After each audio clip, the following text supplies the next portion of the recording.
Thank you very much, Steve, for the very kind introduction. Can I also take this opportunity to thank Steve for the support that you've given me over the last quite a few years, and I have benefited enormously from Steve's mentoring. I also like to thank Daphne and Michael and everybody who works so hard behind the scene to make this event happen. It may look like pretty low key because there are so few of you here, but I know that it's a very important event, and I'm really, really honored to have this opportunity to speak to you today. Now to the presentation itself, which is called Multicultural Citizenship Reimagined, Engage Migrants from China. So the title sounds fairly abstract. So let me kind of start with a tiny little concrete detail.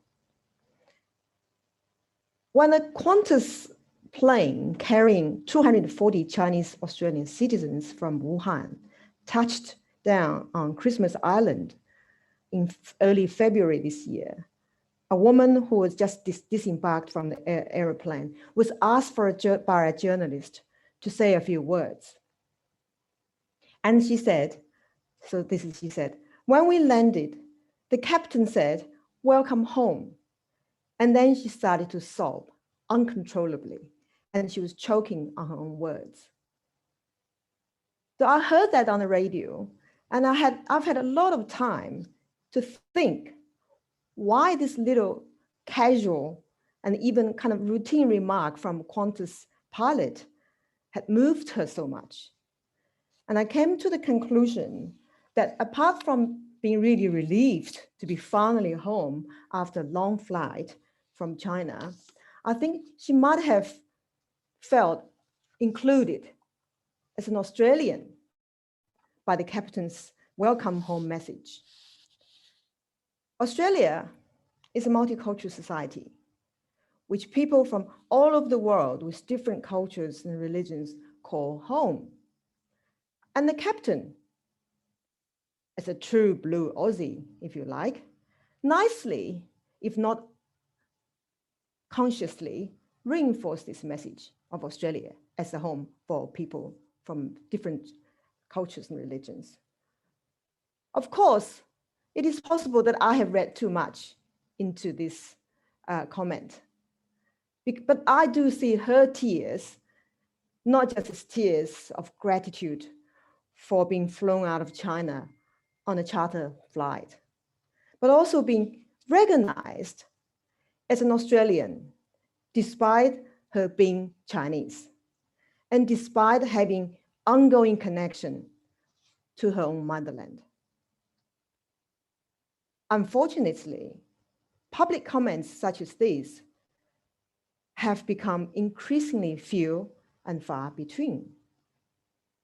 More often than not, we hear comments that end up making the Chinese Australians feel excluded rather than included. For instance, in late August, our acting Immigration Minister, Alan Tudge, observed with regret that some communities are still seen by their former countries as their diaspora. He did not explicitly mention China, but we all know he was referring to China. So Mr. Tudge's remarks suggest that people have to choose. Either you're staying on as part of their diaspora, or you're trying to become proud Australians.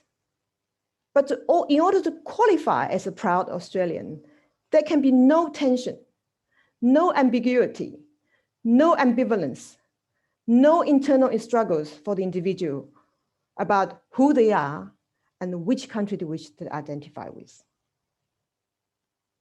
So Mr. Tudge's remark signaled to me as an academic a profound and a worrisome kind of shift, if you like, from a previous way of imagining citizenship in multicultural Australia, whereby a connection to your own country of origin as well as your country of residence was not only tolerated, but also celebrated.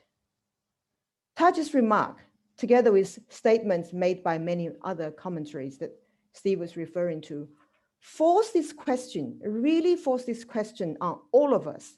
That is, what does citizenship mean in a multicultural nation such as Australia? What should we aspire to if we want to ensure that all citizens feel able to make claims, to fulfill their responsibilities, and to exercise their rights as citizens? So today in this talk, I want just to share with you some of my own thinkings on this question. And I want to do this by taking on three tasks, if you like. First, I want to review some recent changes in Chinese migration to Australia. Second, I would like to outline some of the main issues and challenges facing the first generation Mandarin-speaking PRC migrants, such as myself.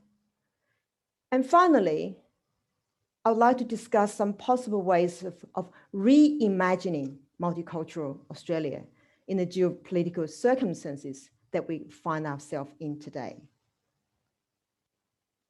I have to say that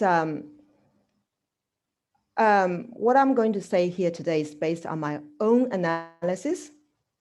I'm fairly confident that the opinions that I expressed are kind of securely grounded in my own observation and in my own evidence-based research. But I cannot, of course, claim that I speak on behalf of the entire generation, first generation migrant Mandarin community. And that is a point I want to stress. Okay, let's begin with a brief review of the recent history of Chinese migration, particularly for the benefit of the people who are very young. We need to run back a few decades to the late 1970s, the end of the white Australian policy, at the beginning, the end of the end of the Cold War, and the start of China's economic reform and its open door policy. Now, it was then Australia resumed immigration from the Chinese mainland starting from the 1980s, and it started to accelerate in the 1990s after a few decades of virtually no arrivals at all from China. So to differentiate this cohort from the mainland Chinese cohort from the older generation, Cantonese and Southern dialect speaking migrants, these PRC migrants are often referred to as the 新移民, the new migrants. Among the earliest 新移民, the earliest arrivals in this wave were the 45,000 Chinese nationals who came around the times of the Tiananmen. Now, for those who are old enough to remember, that is. And they were allowed to stay in Australia permanently. These are the generation that were later on referred to as Hawke's children, Bob Hawke's children. Professor Gao Jia from Melbourne University actually has written a couple of books, particularly on their experience. So the decision on the part of the Hawke government to allow these individuals to migrate signaled the beginning of a major demographic shift within the Chinese community in Australia. So today in Australia, the majority of the Chinese migrants speak Mandarin rather than Cantonese, use WeChat rather than WhatsApp as their preferred social media, and write simplified Chinese characters rather than using traditional classical Chinese characters. And as for the Australian public, what they have seen is a gradual change in the restaurant menu, right?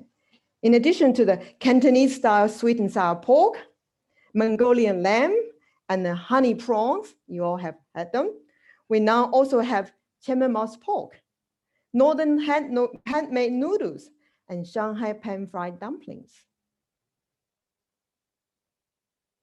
So many of those who arrived in the 80s and 90s They're mostly now in their 50s and 60s. They were allowed to stay initially on compassionate grounds, while the more recent arrivals after them, that is the people who arrived in the 90s and early 2000, came on skilled visas, right? And especially in the last decade or so, many international students have arrived, some with intention to migrate.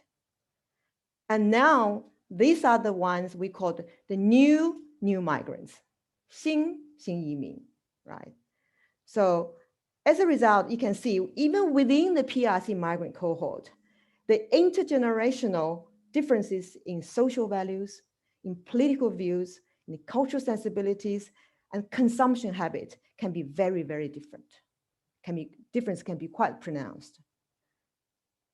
These new migrants have also challenged many old assumptions about the Chinese migrant communities.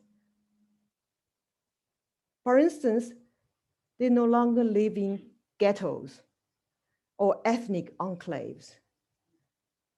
They don't fit into the stereotype of the Chinese migrants as being mostly restaurant owners, laundromat owners, or vegetable gardeners. In fact, a recent report has uncovered a large number of very successful business people that started as they were born in China, educated in Australian universities, then started companies in Australia. And their businesses can be found in all industry sectors across Australia. And they bring a very important economic benefits to the nation. And they bring diverse thinking, innovation, and growth to the Australian business landscape as well. And they offer an important bridge between Australia and China. Now, another interesting thing about this new migrant community cohort is their style of organization. I mean, this is kind of sociological kind of a perspective, if you like. Like the older Chinese community associations, which are usually based on the kind of traditional leadership hierarchies, organizational structures, and channels of communication. The new cohort usually organizes and communicates online and via social media. What does this mean? It means that their spaces of association are often virtual, and they're sometimes more virtual than physical. And there's also much less hierarchy in the way they organize. And also the emergence of leadership in this community is more organic rather than formally elected.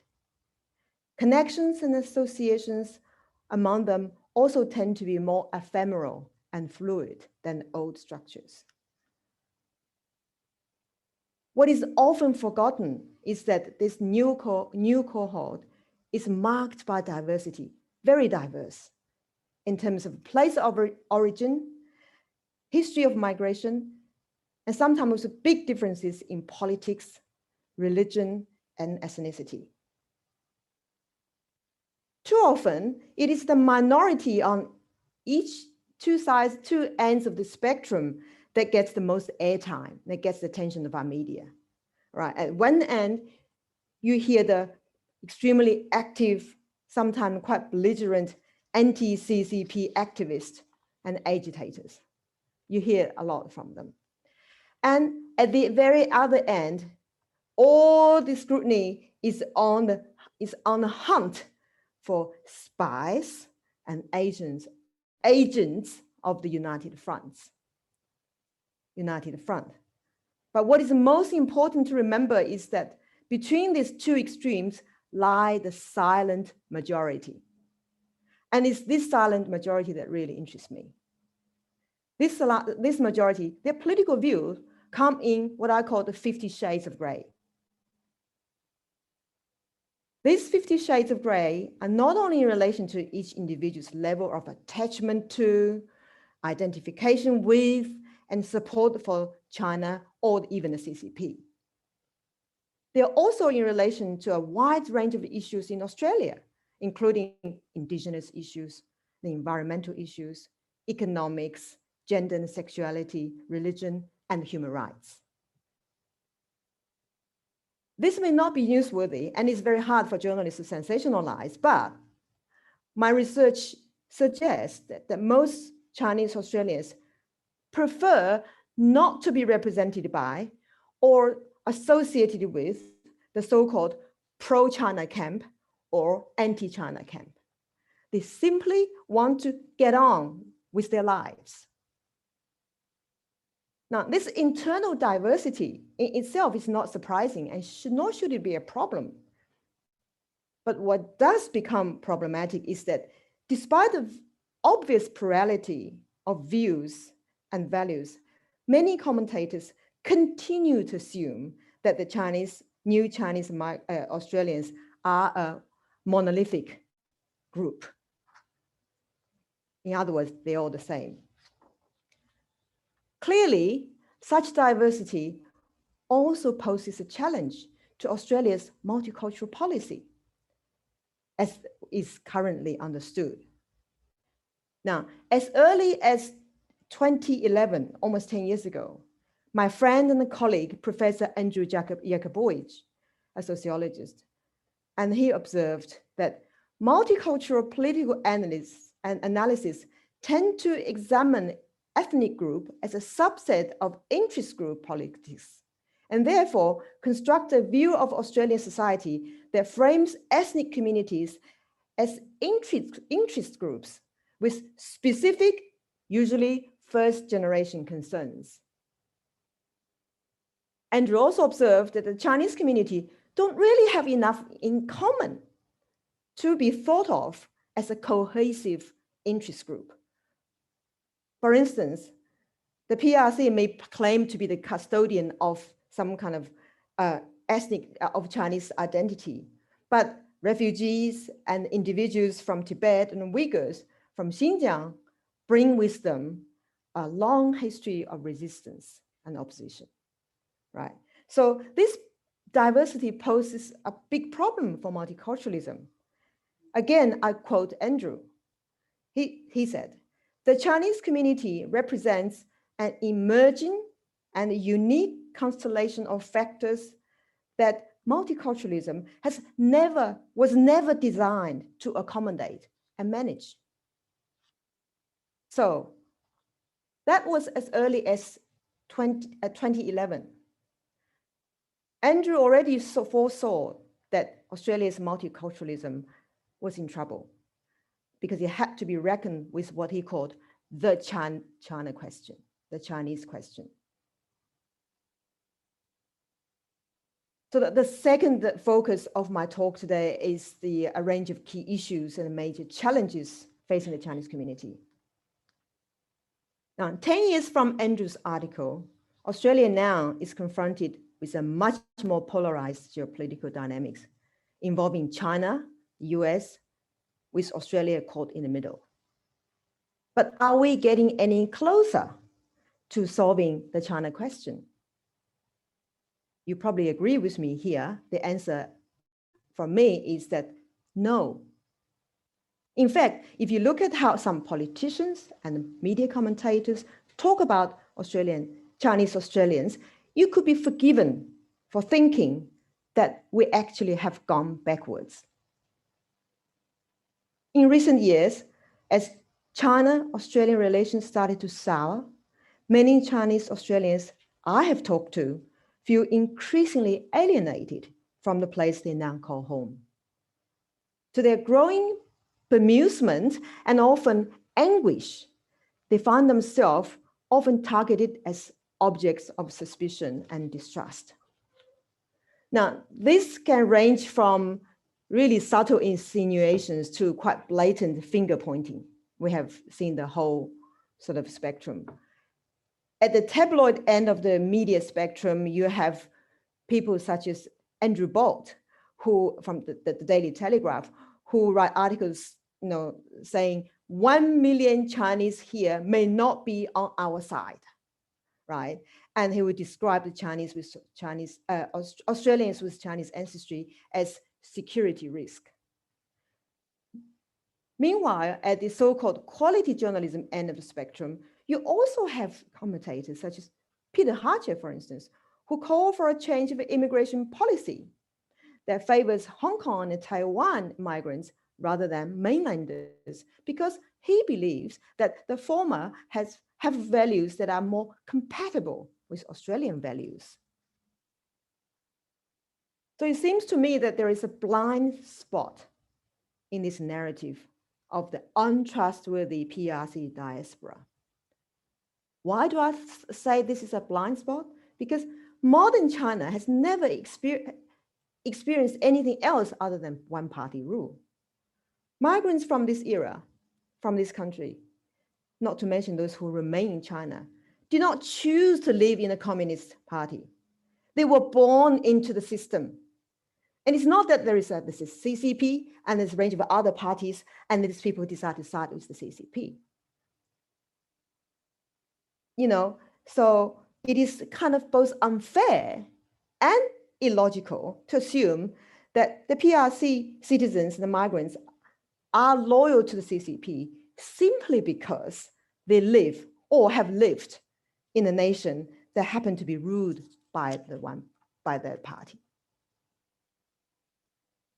At the same time, just because many people in China's Chinese diaspora, Chinese diaspora communities rather, just because they do not support the CCP, does not necessarily mean that everyone wants to be a card-carrying dissident,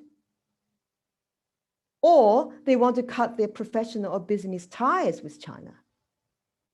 Left or right, many politicians, the media, and the public commentators do not seem to recognize that the internal struggle facing this group in terms of what positions they should take, especially on issues where Australia and China are at loggerheads.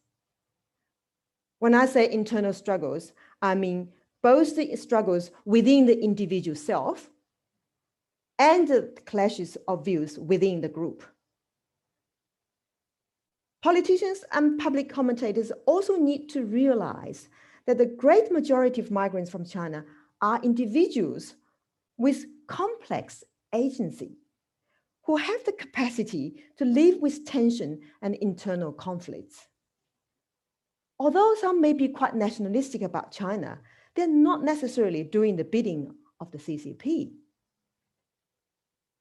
While a small minority may feel that they need the Australian government to protect them from what they fear the Chinese government may do to them, most of them simply want to stop being the pawn between the two countries.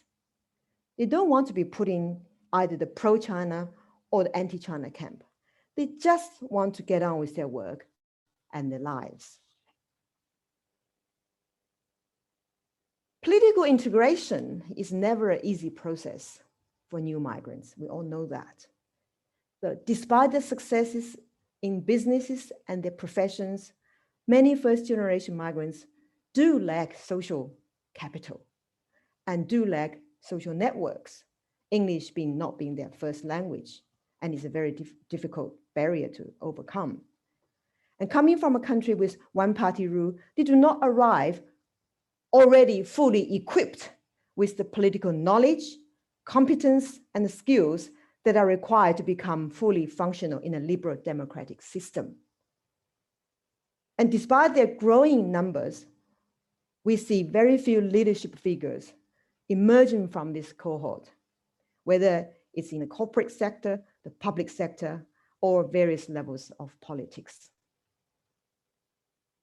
As if the obstacles were not enough, what is also happening is a growing level of what I call political disenfranchising. While my own research has unearthed a very high level of interest among Chinese Australians in participating in Australian politics, the current political climate has made it all but impossible for them to enter politics.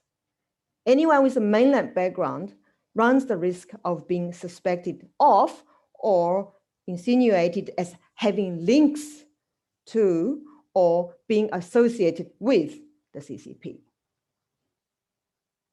But my current research on how first-generation Mandarin-speaking migrants use social media suggests two things. First, members of this community love Australia and feel lucky to be living here. They are active promoters of public diplomacy for both Australia and China, and they don't feel that these two things have to be mutually exclusive.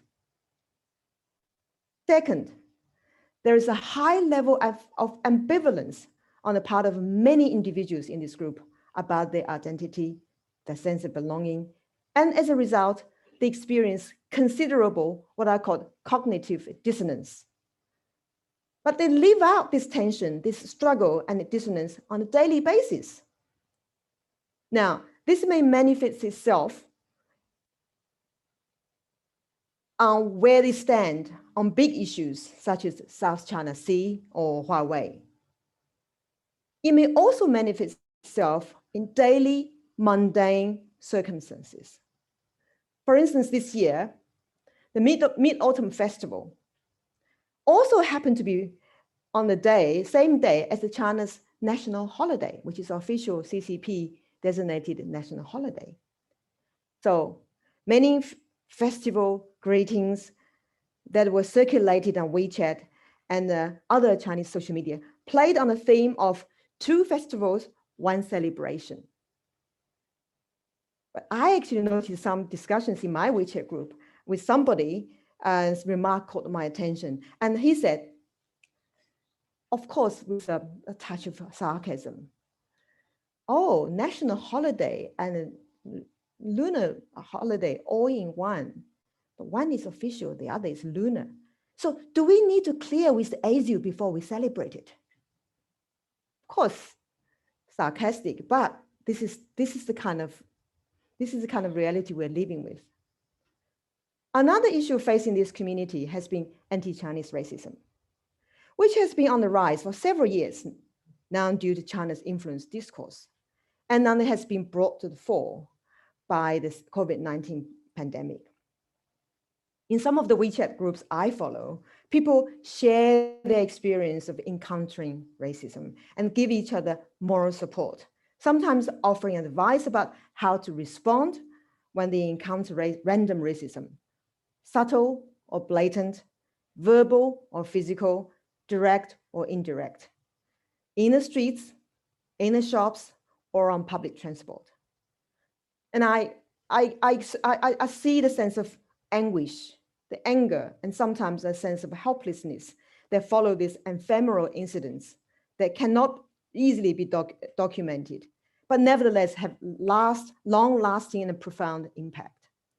Individuals may see little point in reporting that somebody has just shouted, "Go back to China" at them. But this does not necessarily mean they're not mentally or emotionally affected by it. Now, turning to my final topic of how we might reimagine multicultural citizenship, I want to return to the challenge posed by Professor Andrew Jakubowicz. That is, how to use the Chinese question to modernize Australia's multiculturalism. My answer, I'm going to just put it there for you, feel free to disagree, is twofold. The first aspect is engagement. The second aspect is human rights. Now let's deal with engagement first. Migration studies and the multicultural studies scholars tend to contrast assimilation with integration. As Steve just mentioned, there's two options, and obviously the current consensus being that integration is preferable to assimilation. And Australia's multiculturalism has certainly been practiced on the assumption that integration of new migrants into Australia's political, economic, cultural, and social life is essential to achieving social cohesion. However, as far as this particular cohort that I'm talking about, as far as this cohort is concerned, I believe there's a long way to go before we could effectively talk about integration.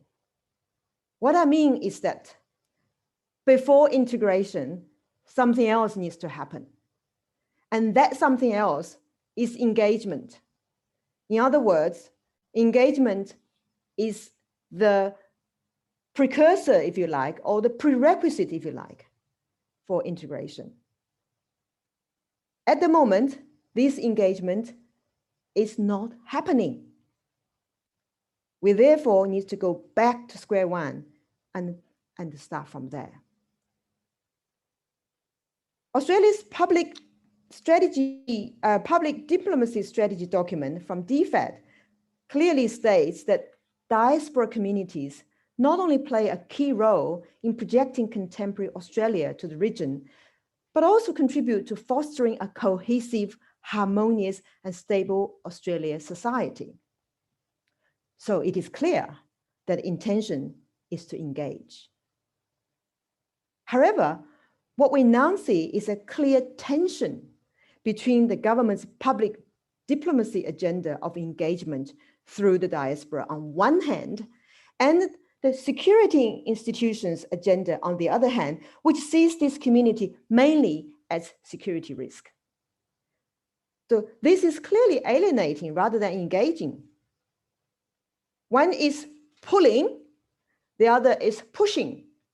And this is the push and the pull dynamics within Australia. And on top of these dynamics in Australia, there is another set of push and pull dynamics at work, with China's soft power through diplomacy agenda being the pulling factor, and the anti-Chinese forces within Australia being the pushing factor.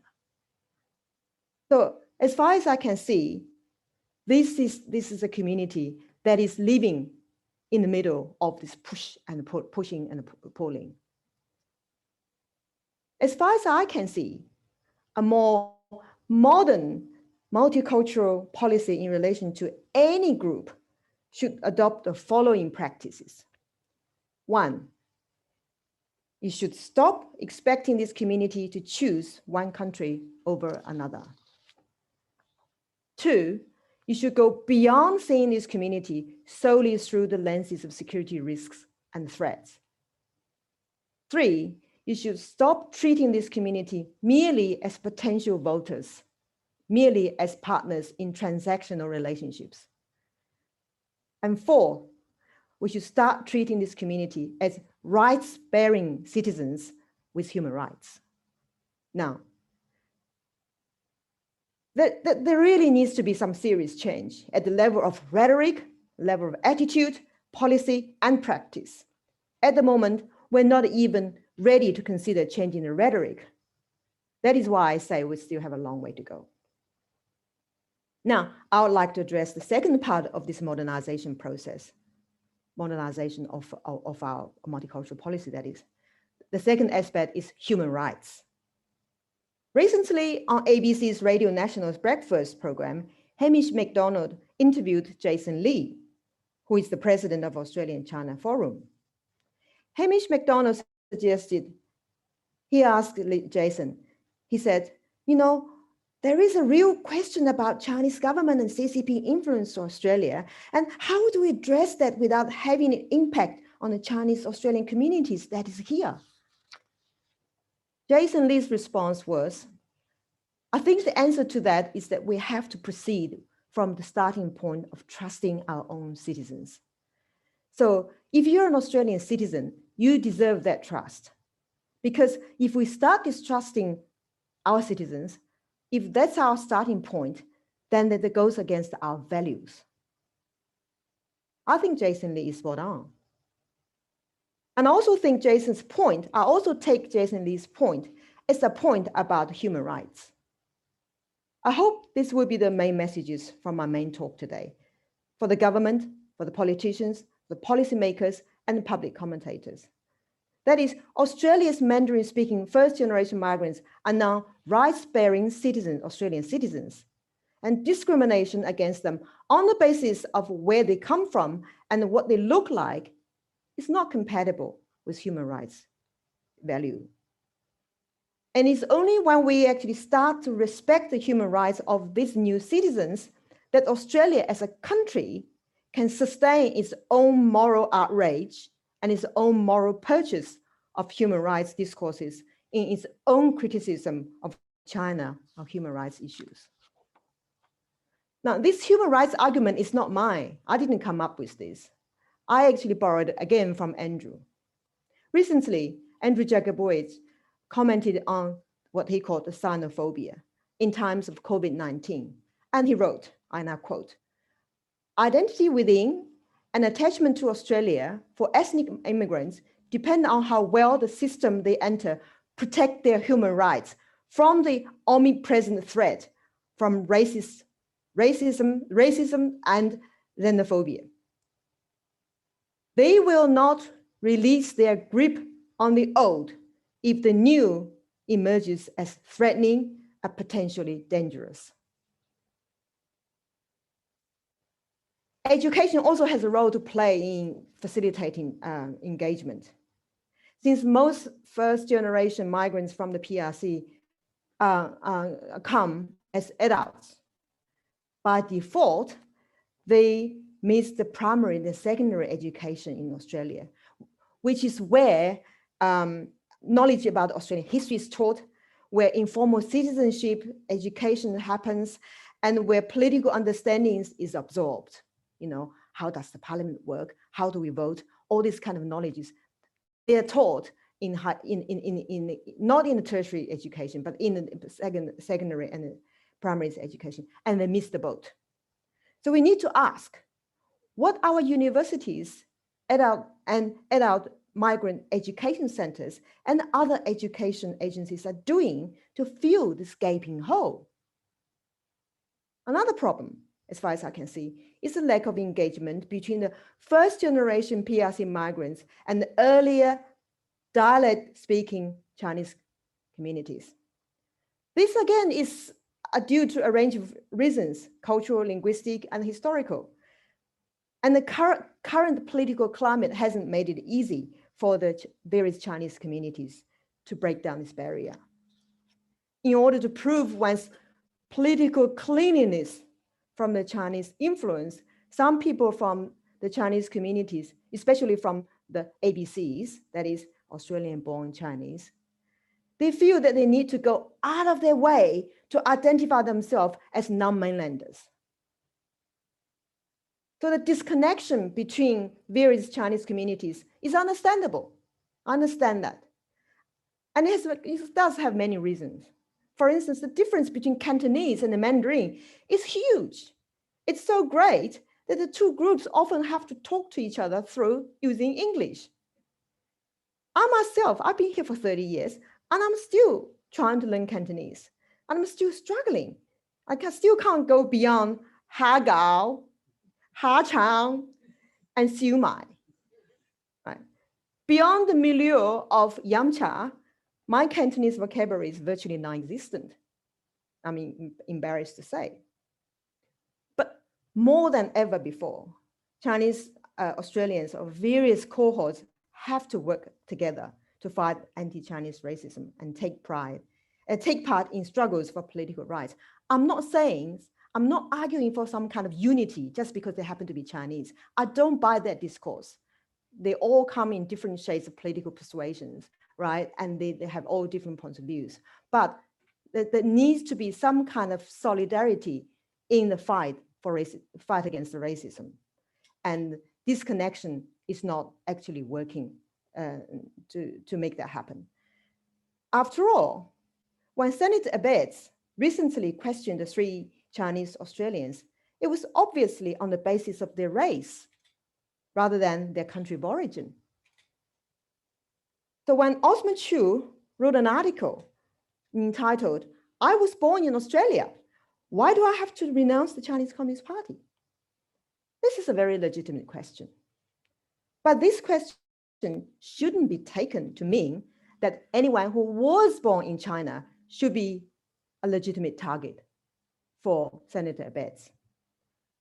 As one of the 3, unfortunately 3 that are questioned by Abetz, Jiang Yun or Yun Jiang said in her statement, "No Australian, regardless of ethnicity, should be subject to political loyalty test. We're all Australians first and foremost." Okay, engagement is a two-way street, I'm aware of that, involving both the self who is willing to engage and others who can imagine a way of engaging with others who are different from them. Therefore, I would like to say to my own fellow first-generation Chinese Australians that if we want to develop a true sense of belonging here and to start feeling really at home, we must be willing to engage. By this, I mean showing more interest in the history of this nation and its multicultural formations, finding ways of talking to your neighbors, making connection with other Chinese communities, participating in activities and events in the neighborhood, in your street, and developing connections and solidarities with other ethnic communities. And of course, and with the so-called mainstream society on a wide range of social issues. Engagement can be both mundane and organized. I'll give you an example of a mundane engagement. Someone, again, on my WeChat group, I call him Mr. Huang. He recently posted an image of a tree in his backyard. And he said, his neighbor popped over one day and said, you have to trim that tree, otherwise it's going to be a health, safety hazard, it's getting too big. And the neighbor also offered to lend him some tools from his own shed. Now, Mr. Huang already had the tools to cut the tree, but he took up the neighbor's offer to borrow some tools simply because, as he put it, I wanted to have an excuse to get to know my neighbor. So I popped over, went to his shed, had a nice long chat with him and got to know my neighbor now. I know my neighbor now. So it's clear to me that Mr. Huang only wanted to connect with his neighbor. But that's, I think, is multiculturalism at its very, very everyday, grassroots, mundane level. It's very important. Making connections, of course, can also take the form of collective organization. For instance, in June this year, Western Australian newspaper reported that the Chinese community in Perth had heard about some activists wanting to protest in support of the Black Lives Matter, but they were worried about the COVID-19 and they didn't have enough masks. So within a fortnight, they used WeChat to organize themselves and donated 11,000 face masks to Perth's Black Lives Matter protest in a show of support. Now, you say, well, that's not a big deal. But you must remember that in today's political climate, civic action such as this, from this particular Chinese community, was very likely to be seen as either orchestrated by the CCP or trying to influence Australian politics in some way, right? So this is the backdrop against which they had to take action. Nevertheless, they went ahead and did that. So it seems to me that with their own actions, these Chinese Australian citizens made an eloquent point about their citizenship in multicultural Australia. As I hope I have shown, the Chinese question is a difficult one, but it's a very urgent one. Never before have Australia experienced a migration so massive, at the same time experienced China as both as a market and as a source of migration. So the China question is an urgent one. It is at the very center of the process of reimagining multicultural citizenship in our contemporary society. So the key message that I have a favorite, one of my favorite writers is E.M. Foster. And one of my favorite books written by him is Howard's Ends. And the key messages from his book is only connect.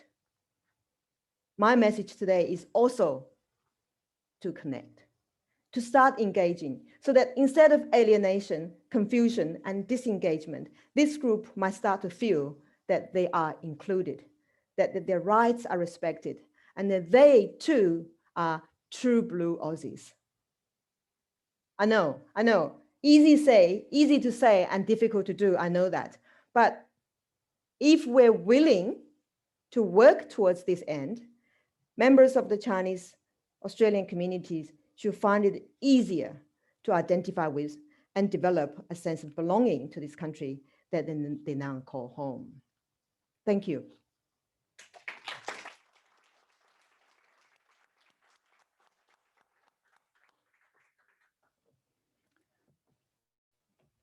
Thank you very much, Wanning, for a really inspirational lecture.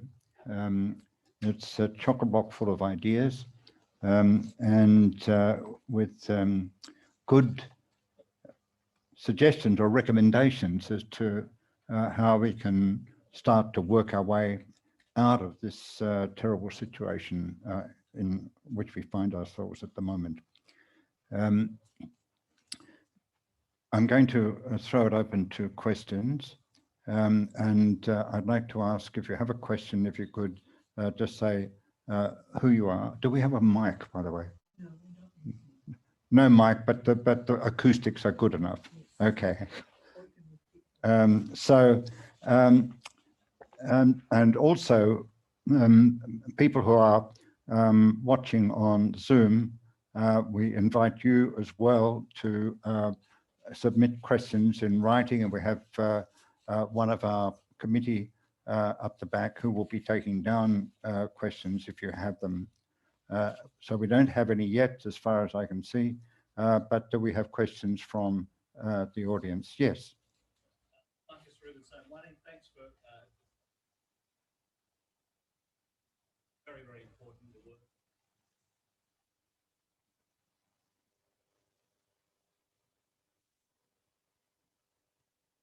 What do you see that gives you generally quite optimistic? What do you see in Australian?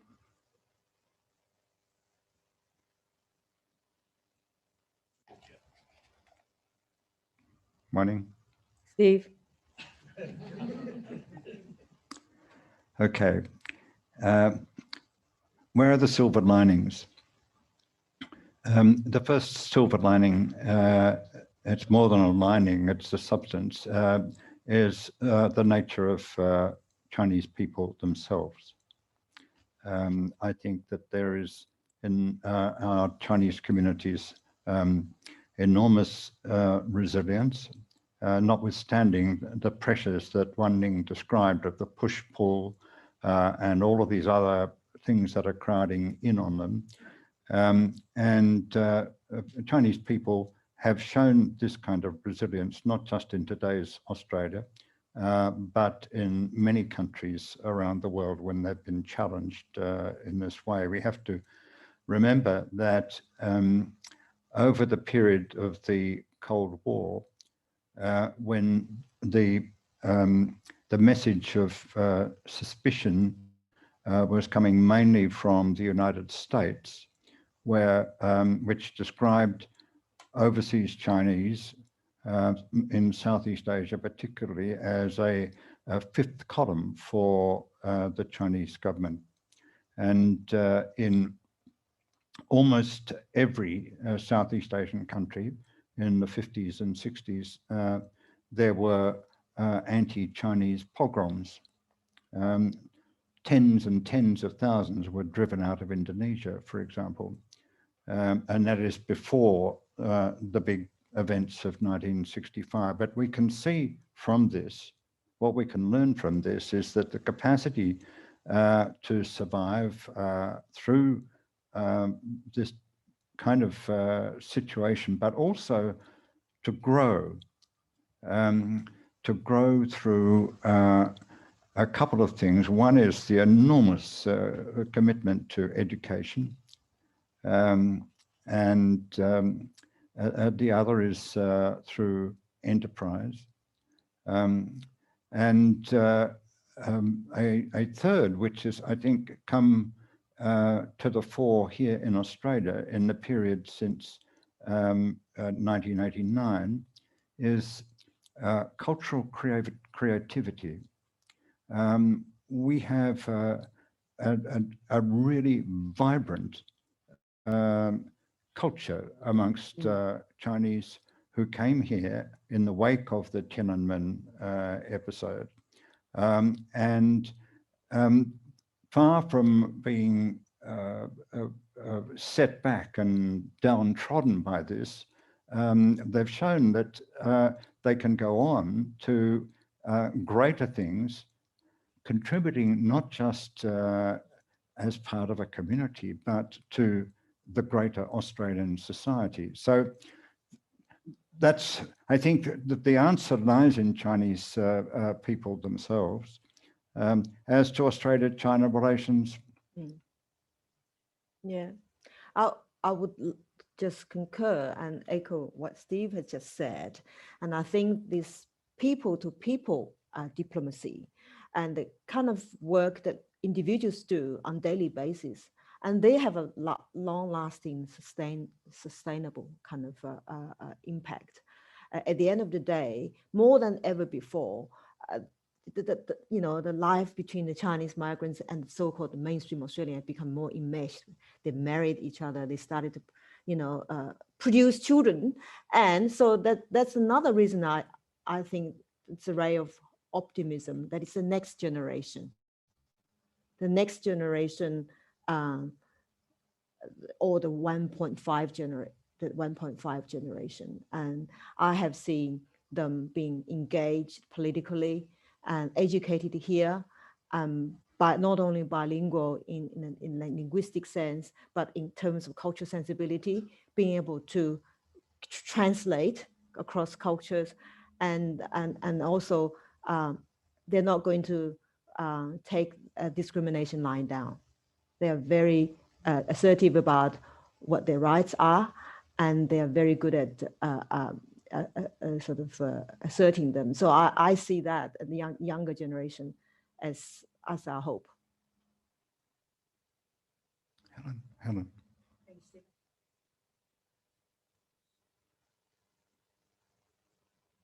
This is a question from Joshua Bird to all the panels. So hang on. Okay, we'll take the one from Joshua and come back to you, Helen. Sorry. Do you see more or better work being done by governments at the state or local levels versus the national level, or are they all taking the same approach? That certainly is a question for you, Steve. I'm an anthropologist. I only deal with on the ground, sort of grassroots level. In my observation, and it's not something I've researched, but in my observation, I think it is somewhat better at the state and grassroots level. All of the states have multicultural councils or ethnic communities councils, whatever they call themselves, and they do work at it. The lower down the scale you go in politics, the more Chinese you will see, or Chinese Australians, in government. So in local government, it is not uncommon to see several people of Chinese origin as members of local councils. The further up the scale you go, by the time you get to the national parliament, well, we know, we've counted that. And I think, as I said at the beginning, I think there has been a neglect of the necessary policies, the programs to support the policies, and the positive messaging. To give you an example of how unpositive that messaging is, every year I do a count of the people who receive honours, that is from the Commonwealth Government. And you have to go a long way down before you find the first, obviously, Chinese name. And when you get to the end and you add them up, it's pretty pathetic in terms of not just Chinese, but Asians and Asian Australians in general. What this says about the attitudes of people who are making those decisions at the the Commonwealth, the ruling end of the Commonwealth, is that these people are not valued in the same way as Caucasians.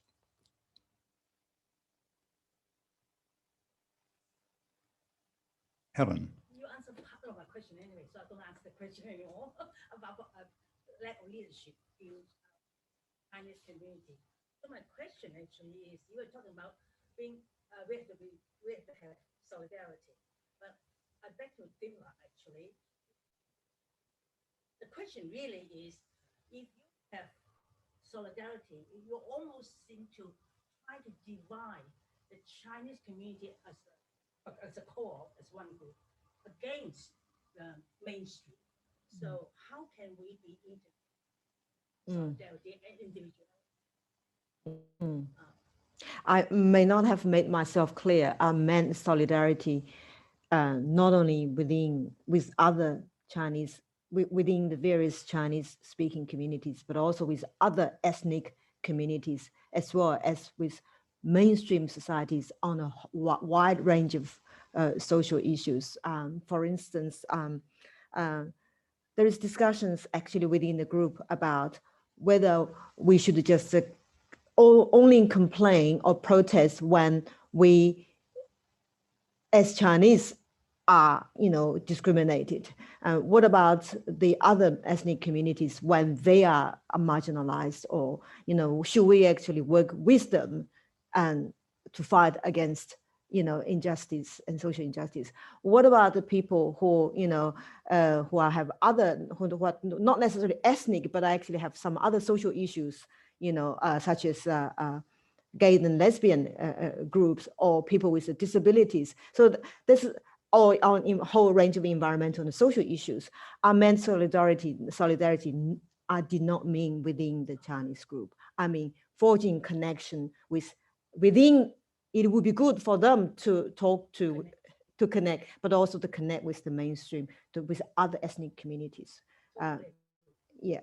In fact, it's interesting that you should mention that, because I personally think the Chinese Americans have gone one step ahead of the Chinese Australians, partly because of, again, the 1.5 generation. You probably have heard of Eileen Huang, who started this very, very important debate between herself. She's Yale-educated, humanities kind of student, master's student. And she started this debate between her generation and her parents' generation. It was all done on WeChat. She basically called on her parents' generation to get out of that narrow-minded sort of we Chinese, we must protect ourselves. We should actually show solidarity for the Black Lives Matter movement. So there's a lot of very, very interesting debate there. We are watching what our American sort of Chinese communities are doing, but it's not happening much here at the moment. Can I just follow that up and ask, what should the older communities be doing to engage more with the newer communities? How can they be effective in trying to bridge that gap? That's really a good question, because as I said, even within the PRC cohort, there are people who are already in their 50s and 60s, and they have had children. The children are going to universities, so you obviously have two generations here, and that divide between the two generations is so stark. And I think what the older generation could do is to start listening to your children, and actually do not treat your children as if just your children, and actually to consider them as equal partners in this kind of discussion. And that is exactly what was happening.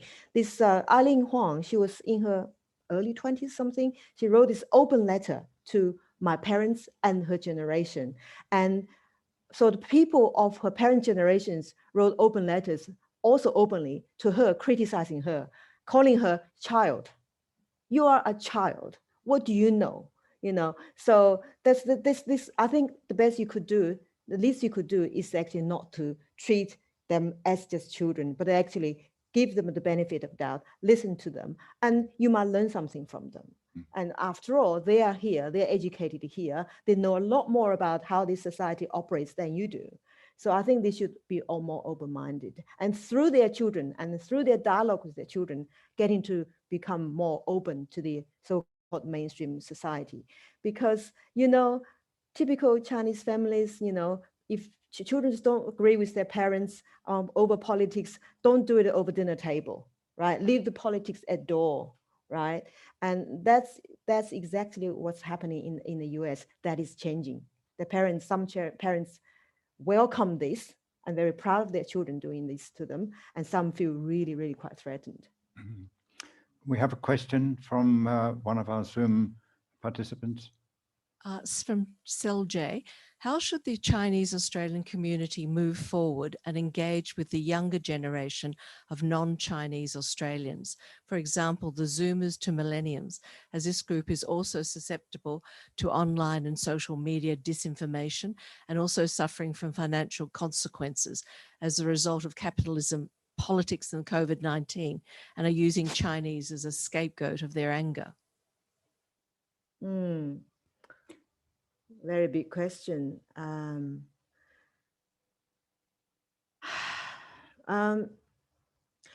not really sure whether the person who asked this question was referring to the high level of disinformation and misinformation on Chinese language social media, or is he or she making a point about social media in general. But in any case, I would say that the younger generations are more tech savvy, and they live on social media, and I guess, you know, the best way to deal with disinformation is to become more information literate, right?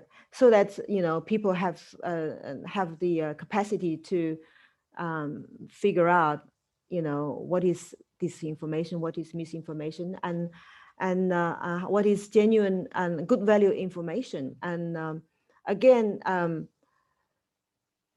it happens all the time, you know, it happens anywhere, everywhere. And it's not an issue that's sort of kind of specific to any particular generation. But I'm not really sure how best to answer the question, because I don't know where you're coming from in terms of, are you actually assuming that older generation are less able to deal with social media than younger generation? Or if that's the case, I think younger generations might actually be able to teach the old generation a thing or two about social media.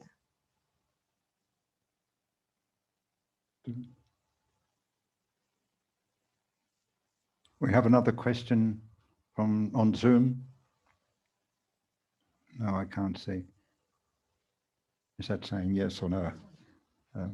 No. Yes. Okay, sorry. From Erin Chu, one issue which disengages ABC's Australian Board Chinese in engaging with the new mainland Chinese community and with China itself is that they are unable or ashamed that they cannot speak any Chinese, primarily Mandarin. How important do you think language is in improving this engagement and better understanding? I really don't think there is any need to feel embarrassed or ashamed of not being able to speak Chinese. If you're not born in China, and you know, how could you easily speak Chinese? I don't really see that's a source of embarrassment. Whether that's a significant barrier or not, really depends on what you want to do and what are you trying to do. I guess, you know, the more language capacity, the better. It's always language. When you learn a language, you not just learn a language, you learn a way of understanding how a culture see things and understand things. So language is important because it carries with it a certain kind of cultural sensibility, if you like. So try your best to learn language, but I don't think it's the most important thing. You know, it's not going to stop you from engaging at all. That's my view, anyway. Yes. We're talking about communication in spoken languages, but actually it's more than that. Chinese have one advantage that we all read the same language, although we may speak dialect. Lucky that we can. So that is also part of the communication. But I mean, I come from the newspaper, print media people. There's basically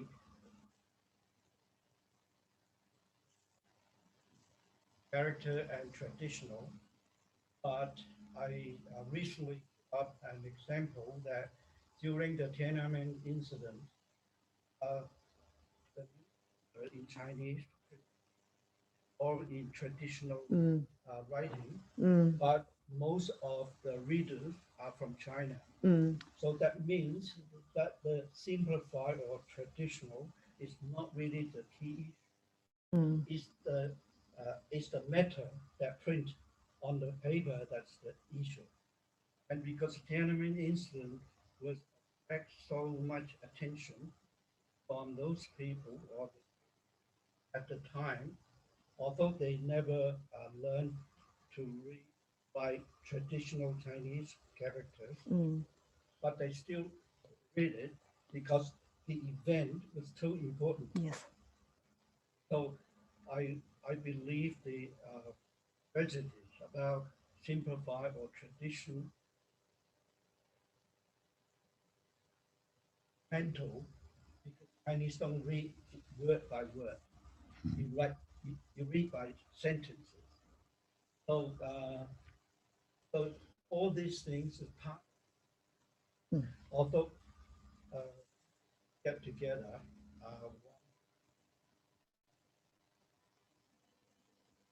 that doesn't mean that they. No, that's true. Yes, Peter. Peter.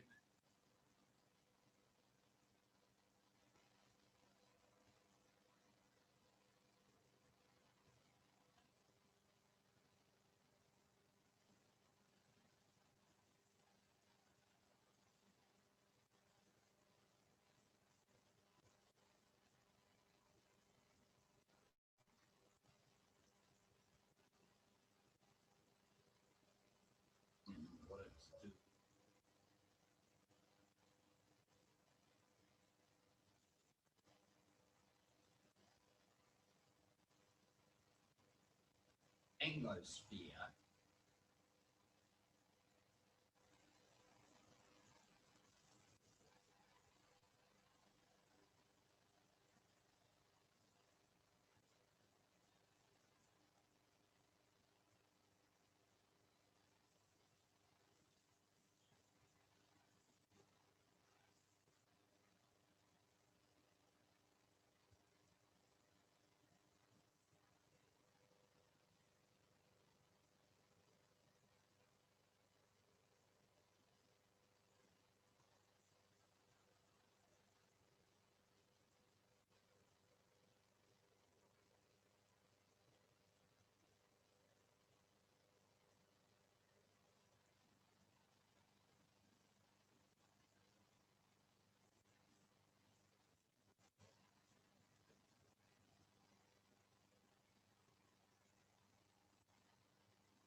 Yeah, I'd make a couple of points in answer.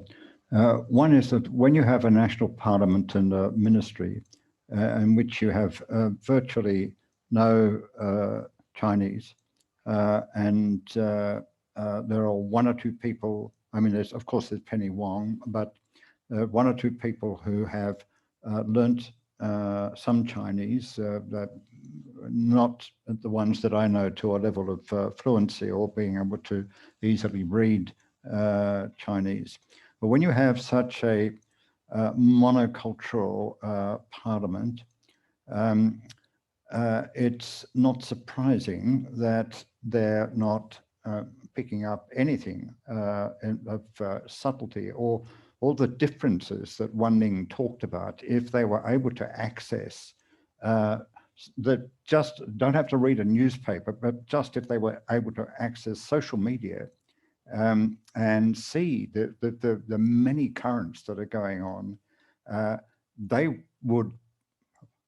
might perhaps be giving out different messages. The second part of my answer to your question actually is provided by you, not this afternoon, but in what you have described as access journalism. And for those who are not familiar with the concept, Peter and various other of his colleagues here and in other countries have been talking and writing about this phenomenon as something which has replaced investigative journalism. Access journalism is where a journalist has access to a minister or a staffer or a particular public servant, and they get the drop or the feed or whatever it is. So something is provided to the particular journalist by this minister or staffer. They take it. They're in the middle of the 24-hour cycle, so they just take it and they write it, they give it to their editor, and away it goes.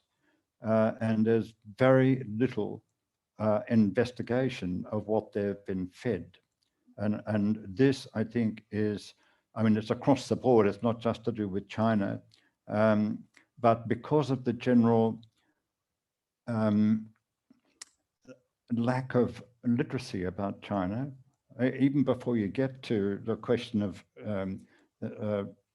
specific literacy, like being able to read and write, but the China literacy in the sense of knowing about the country, knowing where it's coming from, knowing about the culture, the way it has seen the world over the years, all of that kind of stuff. The lack of that means that there is no capacity for people to challenge or question. And so they take the feed, they publish it, and that's it. And so I've been appalled, I have to say, at the lack of challenge to these stories that are fed out to a waiting and willing journalist. And then, of course, they feed off each other.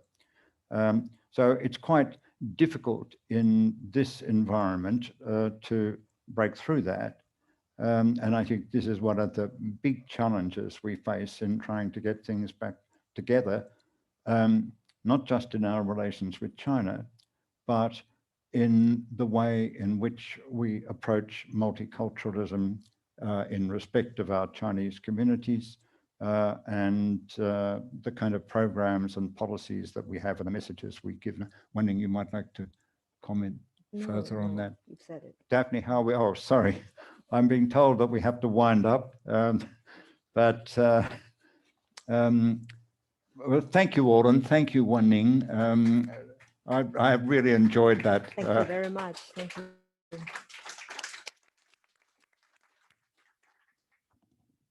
Well, I don't want to add any more words, except once again to say thank you so much for a wonderful and stimulating session.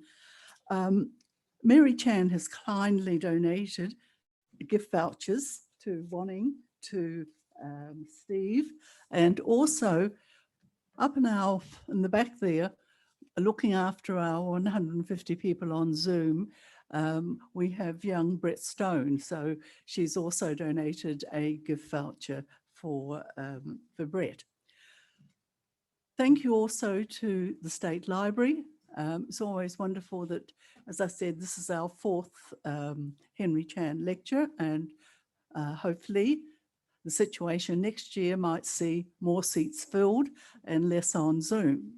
So thank you everyone once again. Please stay safe and well, and we look forward to seeing you at our next function. Thank you.